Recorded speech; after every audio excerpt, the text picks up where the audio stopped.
Bem-vindo a essa terceira aula do curso de catequese. Nessa aula nós vamos falar sobre a necessidade da sã doutrina, a doutrina no Novo Testamento. E vamos ler um número de passagens falando sobre a doutrina e a sã doutrina no Novo Testamento, especialmente das cartas, das epístolas pastorais, as cartas a Timóteo e Tito. Nessas cartas, Paulo enfatiza a importância da doutrina e do ensino em pelo menos 28 passagens. E nós podemos dividir essas passagens em passagens negativas, que são passagens que advertem contra o falso ensino e o falso mestre, e passagens positivas, passagens que nos ordenam ou nos exortam a ensinar e ser ensinados. Primeiro, as passagens negativas. E essas passagens avisam do dano causado pela falsa doutrina. 1 Timóteo capítulo 1, versículo 3. Quando eu estava de viagem rumo da Macedônia, te roguei permanecesses ainda em Éfeso para admoestares a certas pessoas, a fim de que não ensinem outra doutrina. No mesmo capítulo, versículos 10 e 11. Impuros, sodomitas, raptores de homens, mentirosos, perjuros e para tudo quanto se opõe à sã doutrina, segundo o evangelho da glória do Deus bendito, do qual fui encarregado. 1 Timóteo capítulo 4, versículos 1 a 3, e para essa passagem também pode ver 2 Coríntios capítulo 4, versículo 4, Apocalipse 9, versículos 20 e 21. Então, 1 Timóteo 4, 1 a 3. Ora, o Espírito afirma expressamente que nos últimos tempos alguns apostatarão da fé, por obedecerem a espíritos enganadores e a ensinos de demônios, pela hipocrisia dos que falam mentiras e que têm cauterizada a própria consciência, que proíbem o casamento e exigem abstinência de alimentos que Deus criou para serem recebidos com ações de graças pelos fiéis e por quantos conhecem plenamente a verdade. Em quarto lugar, 2 Timóteo 4, versículos 3 e 4, pois haverá tempo em que não suportarão a sã doutrina. Pelo contrário, cercar-se-ão de mestres segundo as suas próprias cobiças, como que sentindo coceira nos ouvidos, e se recusarão a dar ouvidos à verdade, entregando-se às fábulas. E finalmente, nessas passagens negativas, Tito capítulo 1, versículos 9 a 16. Apegado à palavra fiel, que é segundo a doutrina, de modo que tenha poder tanto para exortar pelo reto ensino, como para convencer os que o contradizem. Porque existem muitos insubordinados, paradores frívolos e enganadores, especialmente os da circuncisão. É preciso fazê-los calar, porque andam pervertendo casas inteiras, ensinando o que não devem, por torpe ganância. Foi mesmo dentre eles seu profeta que disse: cretenses, sempre mentirosos, feras terríveis, ventres preguiçosos. Tal testemunho é exato. Portanto, repreende-os severamente para que sejam sadios na fé e não se ocupem com fábulas judaicas, nem com mandamentos de homens desviados da verdade. Todas as coisas são puras para os puros, todavia, para os impuros e descrentes nada é puro, porque tanto a mente como a consciência deles estão corrompidas. No tocante a Deus, professam conhecê-lo, entretanto o negam por suas obras. É por isso que são abomináveis, desobedientes e reprovados para toda boa obra. Então essas são algumas das passagens negativas. São avisos contra a doutrina falsa. Mas também temos uma lista de passagens positivas. 1 Timóteo capítulo 4, versículos 6, 11, 13, 16. Nesses versículos a exortação envolve apresentar o desafio da verdade e a doutrina. Apenas atentando para a doutrina, tanto o professor como os alunos, os discípulos, podem ser mantidos em segurança. Nós vemos isso em 1 Timóteo 4, versículos 6, 11, 13, 16.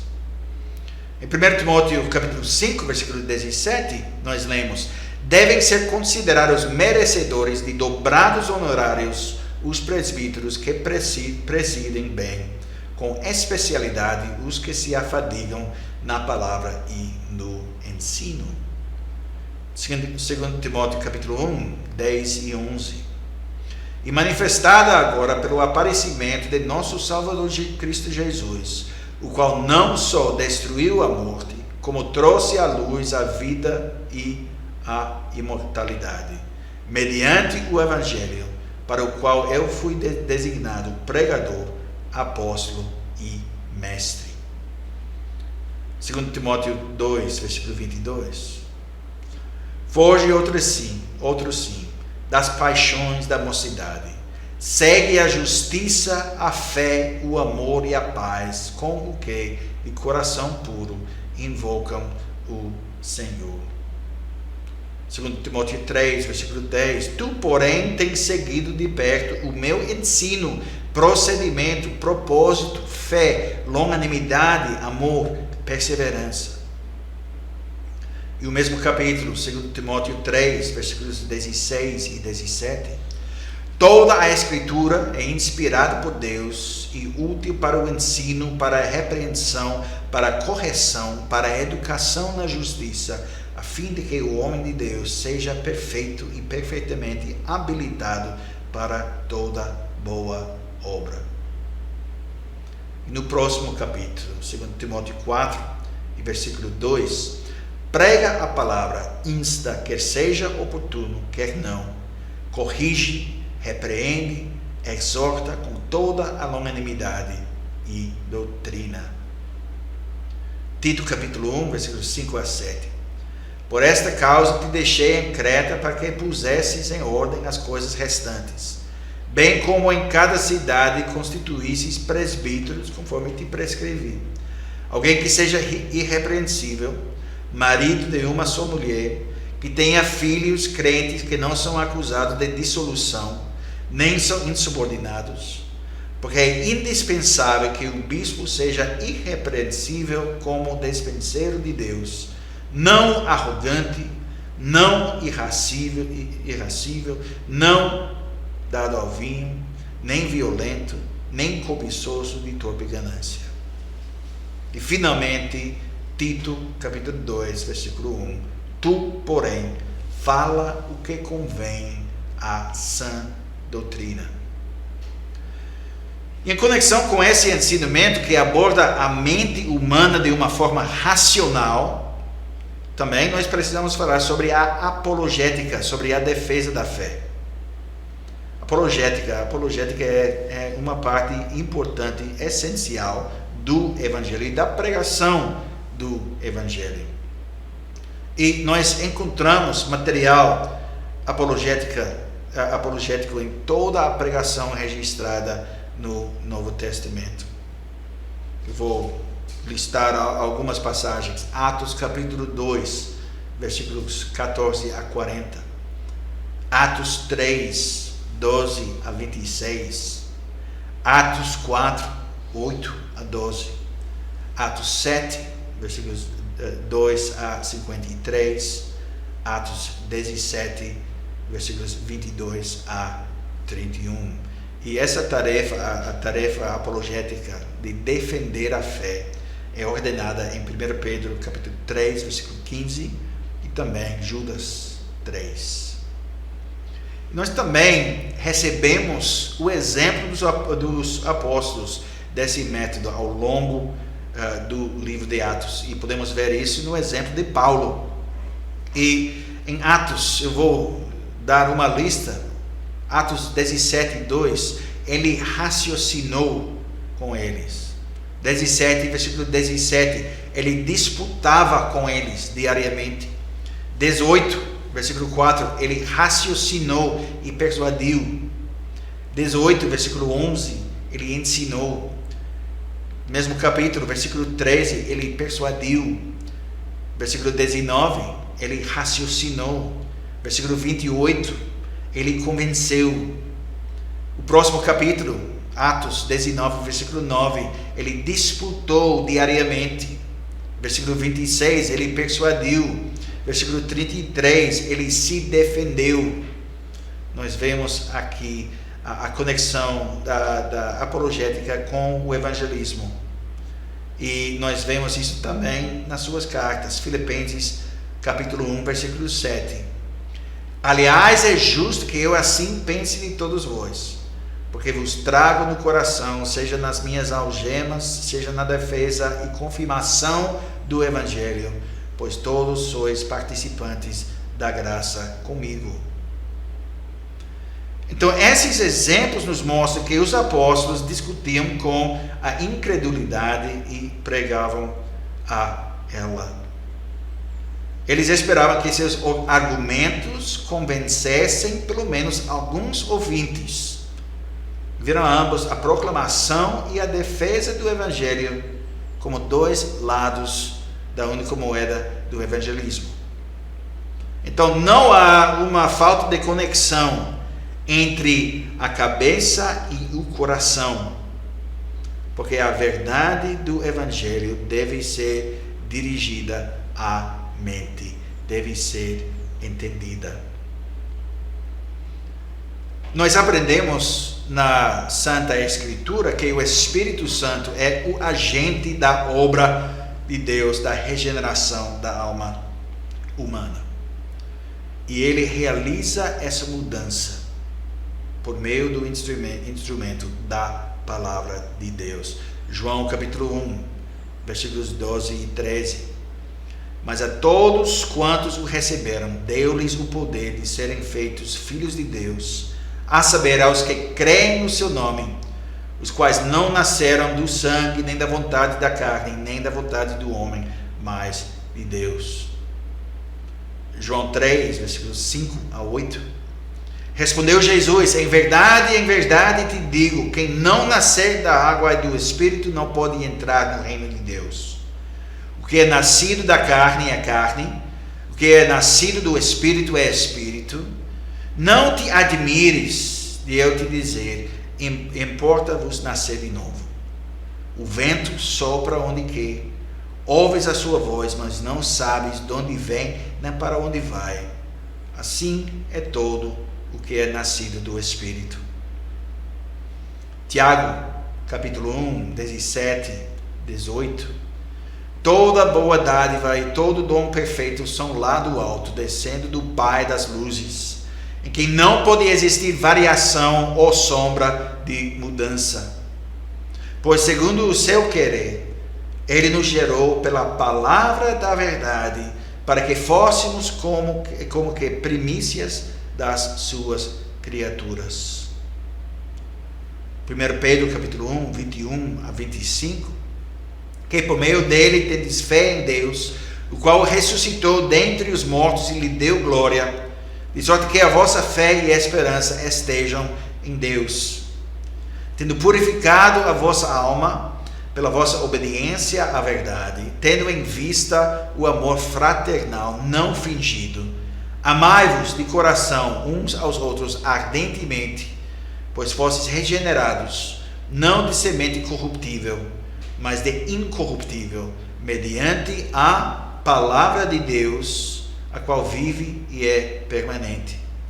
Pois toda carne é como a erva, toda a sua glória como a flor da erva.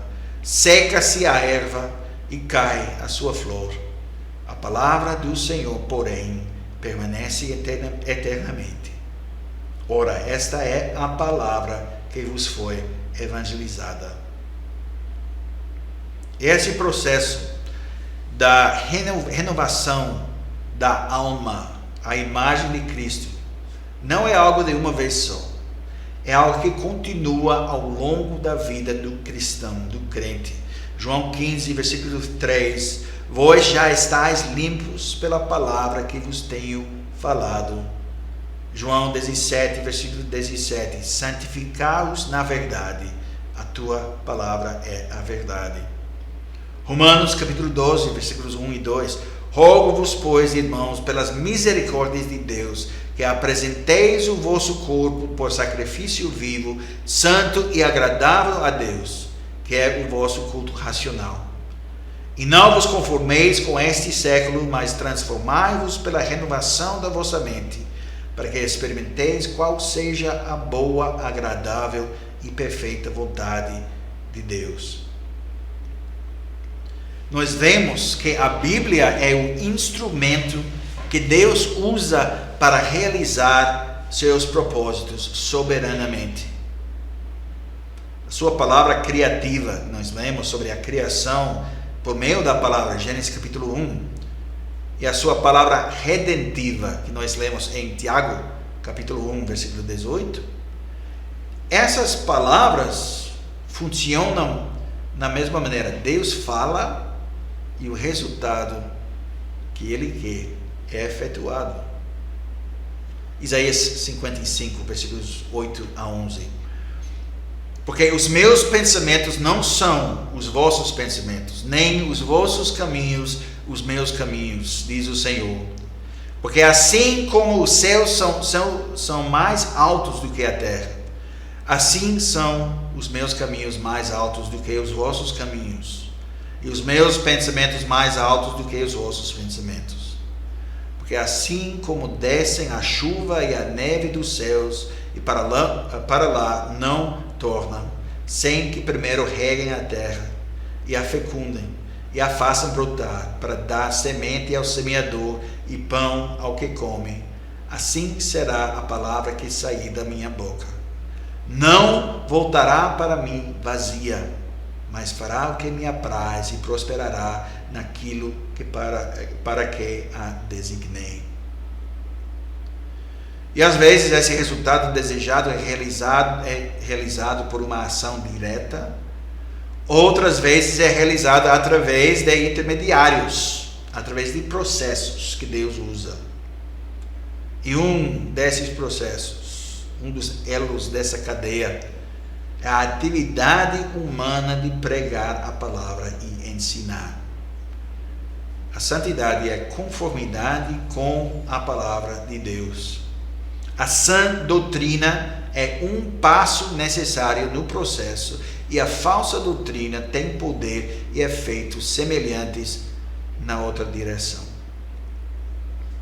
No início, em seu ofício profético, Adão, nosso primeiro pai, deveria ouvir a palavra de Deus e, acreditando que fosse verdade, interpretar a realidade em termos da interpretação anterior de Deus.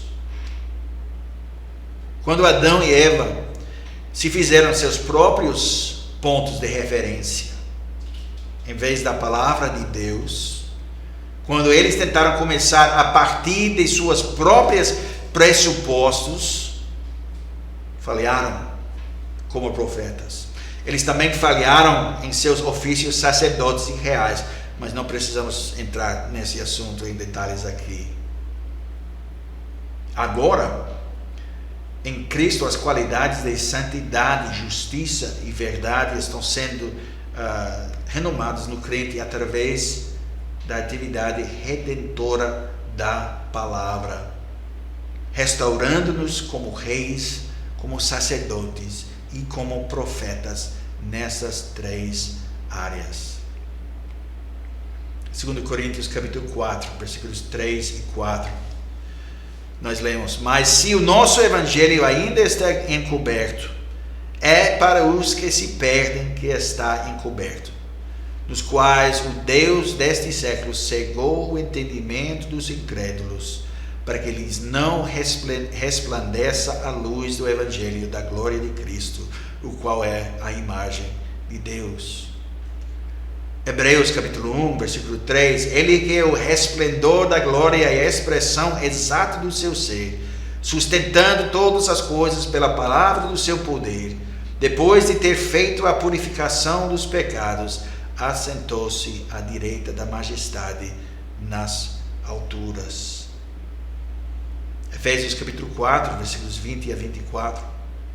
Mas não foi assim que aprendestes a Cristo, se é que de fato o tendes ouvido e nele fostes instruídos, segundo é a verdade em Jesus, no sentido de que, quanto ao trato passado, vos despojeis do velho homem que se corrompe segundo as concupiscências do engano, e vos renoveis no espírito do vosso entendimento, e vos revistais do novo homem, criado segundo Deus, em justiça e retidão, procedentes da verdade. Colossenses 3, versículos 9 e 10. Não mintais uns aos outros, uma vez que vos despistes do velho homem com seus feitos, e vos revistastes do novo homem, que se refaz para o pleno conhecimento, segundo a imagem daquele que o criou. E finalmente, Romanos capítulo 8, versículo 29. Porquanto aos que de antemão conheceu, também os predestinou para serem conformes à imagem de seu Filho, a fim de que ele seja o primogênito entre muitos irmãos. Portanto, é vital que nossa mente consciente seja preenchida com a interpretação redentora da realidade de Deus. Nós devemos deliberadamente procurar conhecer e aceitar o que Deus diz sobre tudo, a fim de compreender a realidade corretamente, interpretar a evidência que nós vemos, experimentamos verdadeiramente, corretamente, a fim de interagir corretamente com sua criação, que é realmente o caminho da sabedoria. Apenas com base na revelação de Deus, nas interpretações da realidade reveladas por Deus nas Escrituras, podemos conhecer a verdade. É essa visão da realidade que as Escrituras chamam a verdade ou a sã doutrina. Agora vamos falar um pouco sobre a teoria e a prática, a doutrina e a vida. A doutrina nos torna capazes de cumprir nosso ofício de profeta, sacerdote e rei. Através desses ofícios nós criamos e influenciamos a cultura. E na igreja, as sementes da influência cultural redentora são cultivadas. E as instituições de uma civilização redentora estão estruturadas. Os princípios do reino são formulados para a prática do mundo fora da igreja. Estamos começando, como o povo de Deus, o trabalho que nós devemos fazer no mundo.